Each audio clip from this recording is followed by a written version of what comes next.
Hello everyone, I am CoolGuy, welcome back, and with Bungie Day they dropped a brand new exotic trace rifle. The quest steps are fairly straightforward. Once you complete it, you get the void exotic trace, the Ruinous Effigy. Today's review is going to be a fun one. I also have the catalyst and I want to talk about what it does, how you can use it, because I do feel that there's a certain way to use this, and with that way, I feel there is a possibility it could be adopted into higher tier play. It does something very special that you can build off of, because once I show what I'm talking about, there are several ways to add on to it. You can pair this exotic with certain subclasses to get even more out of it. There are various ways to set it up for solo or team play, and I hope that after this video, you can put some of those things together and share it with us.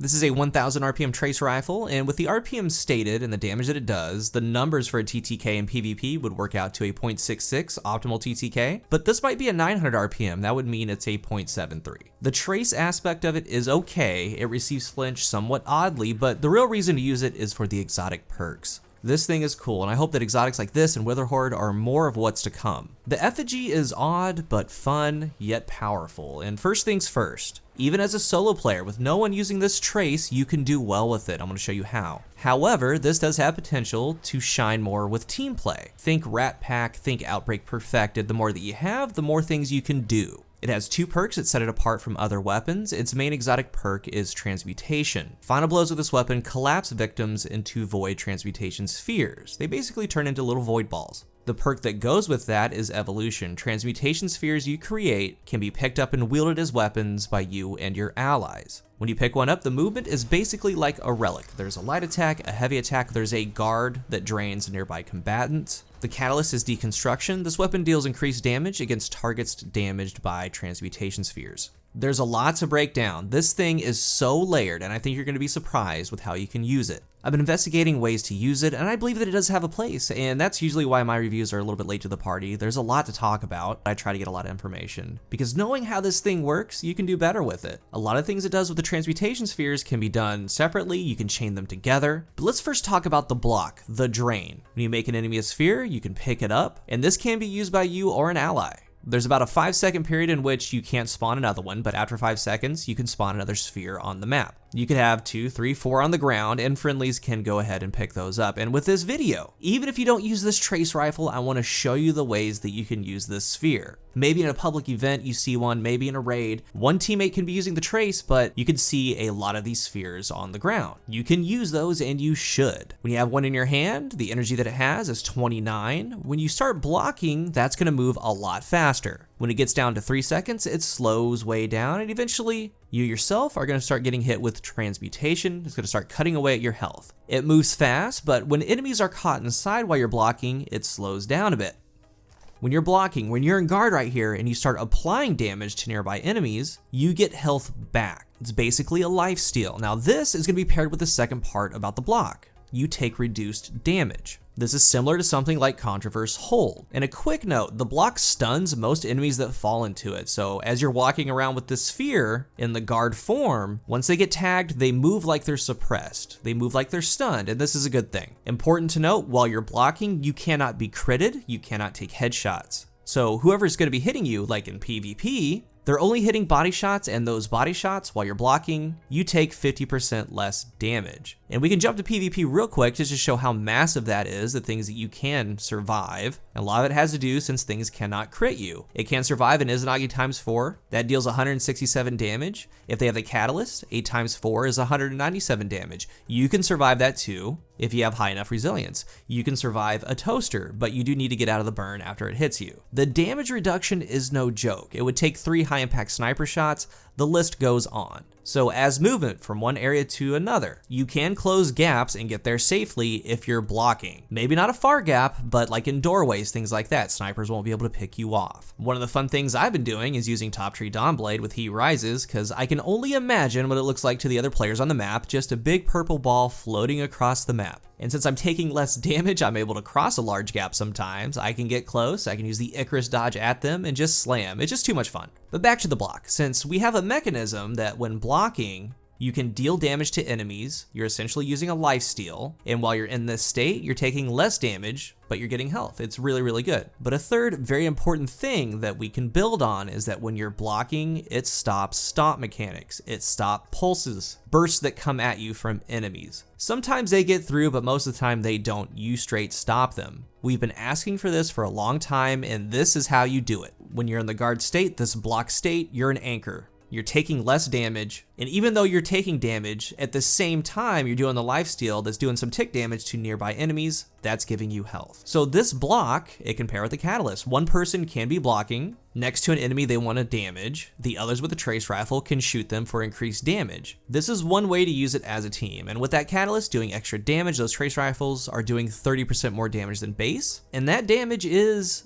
average. It's nothing to write home about. But with this sphere, there are a lot of ways you can start getting some extra damage. As I go further into the review, I'm going to reference this again. The sphere itself is top tier for ad clear. You just literally walk and mow through ads. You're going to take some damage, but remember, you're taking heavily reduced damage, so when you start getting some ticks on some enemies, a lot of the time, you're just going to refill your health right back. I'm going to bring it up a couple times, but also keep in the back of your mind all the ammo that you've conserved, because you can kill an ad, make a sphere, and use that sphere for the majority of the time. After the guard, the second thing you can do is a regular melee attack, the light attack. You can go target to target. This does not make the time go down fast like blocking and guarding does. When you melee an enemy, it does debuff them with transmutation. So if you see someone running around just meleeing single targets and you have out this trace rifle and the catalyst, start hitting them with it, you're doing 30% more. Or one person could just keep meleeing one target over and over. That way it's keeping up that debuff. There's a lot of ways to use this. If you just want to run around meleeing ads because it does one shot the majority of them, that way you just use the sphere literally as a weapon and have a lot of time with it, you can do that. But the last part is the heavy attack, the slam, the dunk. The slam to me is the most important part of Ruinous Effigy. The slam is necessary. Don't underestimate how much damage the heavy attack does. The block drain is good for ads, but when it comes to majors, ultras, bosses, the heavy attack, this dunk is what you want to do. In the tribute hall here, the heavy attack does about a third of the health from this ogre. After the slam, since they're damaged by a transmutation sphere, they're debuffed, so you can step back, you can use a trace rifle for increased damage. So to put that into practice, I would argue that this might be the more impactful way to take down some of the higher tier enemies in a group, and we're going to build on this, so it doesn't stop here. Yes, one person can hold the block, holding the debuff over them while the others shoot. But why not have everyone go up that has a sphere and slam them, just because of all the damage it would do individually with each dunk. So you have 3 players, so you have all 6 in a raid or something, and they can all do this action. Now, after this action, I'm going to talk about in a moment what you can do from there. And that's where I found something. And the part that I don't want to let fly under the radar is the fact that you can go up to virtually any enemy. You can hold block, you can hold that guard, and you could stop a stomp mechanic. After that, you can throw down this sphere. This exotic allows you to get close to enemies. It allows you to get in there with something like a falling guillotine. And this is where I want to break off on the narrative of this weapon. The weapon itself, the damage with the buff is just okay. I feel overall this exotic, this sphere, should be used and is best used to get close to something that normally you can't get close to, and use something like a sword. But that's something I found with this sphere and this dunk animation is where this kind of gets elevated, and I believe that this is the best way to use it. I've tried a lot of subclasses, some work well, some kind of work well, but with some of the popular ones, it works great. If you have a charged melee that gives something like a buff or something else, not a consumption, we don't want a consumption, but with how this mechanic works, you can pretty much abuse whatever the charged melee is. And there's going to be a possibility that some more things are going to be found with this, some builds, some pairings with exotic subclasses that can make this even better. I have more examples, I want to walk through a couple of them, but let's take Middle Tree Dawnblade, the Attunement of Grace. Great PvE subclass, it has Guiding Flame. Strike an enemy with this melee ability to inflict burn damage and empower yourself and nearby allies. So it's going to be a perfect charged melee to show this with. I've noticed that when you mash the heavy attack, the dunk, what happens is that when the slam is done, there's an animation where you come out of it and you'll immediately melee. The interesting part that when this happens, that on certain subclasses that grant you a benefit from a melee will give you that benefit, but it's not going to consume your charge. You're pretty much getting the buff for free. So this chain of events kind of leads to more possibilities. And I'm going to go over some more things you can do with this mechanic in a moment, but even if you don't have a charged melee, still do it. It's ultra fast, a little extra melee damage, but the real benefit is going to be when you do have that charged melee, because you're going to get the benefits of whatever that has for free. And in the Dawnblade's case, you and your allies are empowered. So yeah, the enemy is debuffed after you slam them, yeah. You could step back and use your trace rifle on them, yeah, but I don't think that's the play at that point. I believe for a lot of scenarios in this game, you're going to use that sphere to get close. You're going to stop the stomp mechanic. You're going to stop the pushback mechanic. You're going to dunk and use this melee to grant the benefit of the subclass. And when you do that, you're going to hammer him down with something like a sword. And with Dawn, you're going to come out of this animation with the empowered buff for you and your allies. And I'm going to keep building off of it, but whole picture here, keep in mind that when you're running around, you're using the sphere to drain, melt the ads, literally just walk through them. But when it comes to champions, the yellow bars, the ultras, the bosses, you're going to be doing this to them. You're going to be getting close to them, stopping whatever mechanic that they have, slam, keep mashing it, it's going to follow up with the melee, and then you're going to have the benefit of the subclass while it's never actually consuming the melee charge.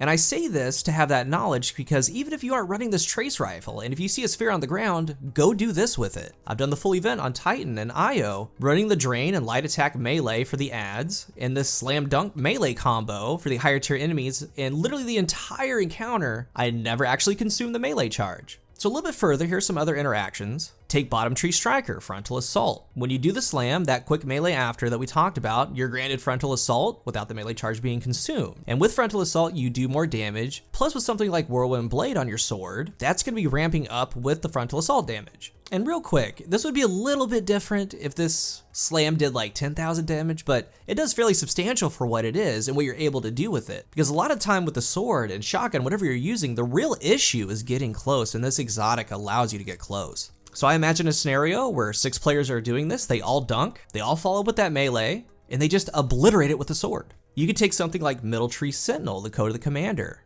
It's going to attach a Void Detonator on the target for free, not consuming that melee charge. And then with whatever you're hitting with, it's going to be doing damage when you hit that detonator. I mean, I'll go in, I'll do this combo, then I'll be right on top of my enemy, using the big shield right in front of the target. It's very fun to do. And like I said, keeping in mind, it never actually consumes the charge. Something like Spectral Blades for flawless execution on Middle Tree. You can get a crouching headshot, pick up the sphere, run to the enemy, dunk, do that quick melee thing that we talked about, and after that dunk, that counts as a melee, that's going to proc flawless execution. That means they're debuffed from that, then you start wailing them with the sword. But there are some melees it does consume the charge, like Top Tree Voidwalkers and Tropic Pull. Now this is the Bloom Tree, the Slova Tree, but it's also the one with the supercharged grenades, and this can also work too. Say use something like Claws of Ahamkara. You can throw down a Super Vortex with Oppressive Darkness, do the heavy dunk, and right after it's going to consume that charge, but Entropic Pull gives you pretty much half of your grenade back, so you can just do another melee immediately after that, doing a quick double melee, and that's going to get your grenade back. So you start hitting with the sword, if it comes to it, you can step back and throw the Super Charged Vortex with Oppressive Darkness out again. There's a ton of possibilities. And I haven't explored all exotics and interactions, but there's a lot there. There's Felwinter's Helm. Oppressive Darkness is big on like Top Tree Voidwalker, but it's really big on like something like Middle Tree Sentinel because you can throw a magnetic grenade that's Oppressive Darkness, you can dunk, follow up with that quick melee that's not going to consume your charge, drop a detonator on them, and just keep going, wailing on them with the sword. Importantly, wailing on them with the sword, because I really do think that's where it's used best, to be able to get close to an enemy you normally can't, and use that sword freely. And on top of that, you're going to be adding damage from Oppressive Darkness, you're going to be adding damage from a melee charge, or benefits from a melee charge that with a lot of subclasses it doesn't take away from you, you just get it for free. I'm going to continue exploring combinations, but I do want you to know about this and how it works, and I want to hear about things that you come up with. Time's going to tell, but I do believe that with certain scenarios, certain enemies, this can work great. And even when I've been playing solo, knowing what I know and using it, I love it. This video has been more PvE focused, but I do want to talk about the Crucible for a second. It's fun there as well. I think it's a perfect weapon for that reason, to have fun with. It excels with movement. It could be a Top Tree Dawnblade, could be a Blink Voidwalker. You can get above them and slam them. Now the melee does 150 damage. When you drain, it does about 10 damage. Note that you can drain as they come in, doing some ticks of damage. So if you hold it on them for a split second, it's going to drain about 40-50 damage. You can follow that way. But you could also use something like Bottom Tree Striker with Knockout. I call it the Phone Booth Titan. It's hilarious because you can sphere an enemy, get a final blow. Knockout's going to be on the screen. You can go pick up the sphere, immediately start start running to your next opponent. If you melee them when knockout's up, it's gonna one punch them. It's gonna reset knockout, so you just start running around in third person looking for a fight, one punching everything. It's hilarious. And since it is third person by nature, you can peek around walls. You see someone rushing, you can just time it and slam them as they're getting close. It does not one-shot a super, but you can try the slam melee like we were doing in PvE. That will kill them. So if you have this orb in your hand and a super's coming at you, this is going to be your best shot. It's a low chance, but it's your best shot. Just keep mashing the slam button because you're going to drop the dunk, you're going to follow up with a quick melee. Good luck. I'm still playing with it in the Crucible. I may do a follow-up video with more things that I find. You can do a lot there too. It's mainly for fun. Teammates can pick them up and use the slam as well. It's a blast. But this is more PvE focused, and I think that there's still going to be more to uncover. But the best way I found to use it is the way shown. If you're new here, remember to hit the subscribe button, ring the bell to get videos right when they go live. If you're looking for a new controller, I am partnered with Scuff Gaming. There's a link down below, and you can use my code COOL at checkout for a discount. When you take the full kit, the full body of work of Ruinous Effigy, you can serve a lot of ammo, use the sphere as a weapon, and you do some pretty cool things talked about in the video. I think it's fantastic. I would like to hear your thoughts though. Let's talk about it down below. Thank you for watching, and until the next one, I am CoolGuy.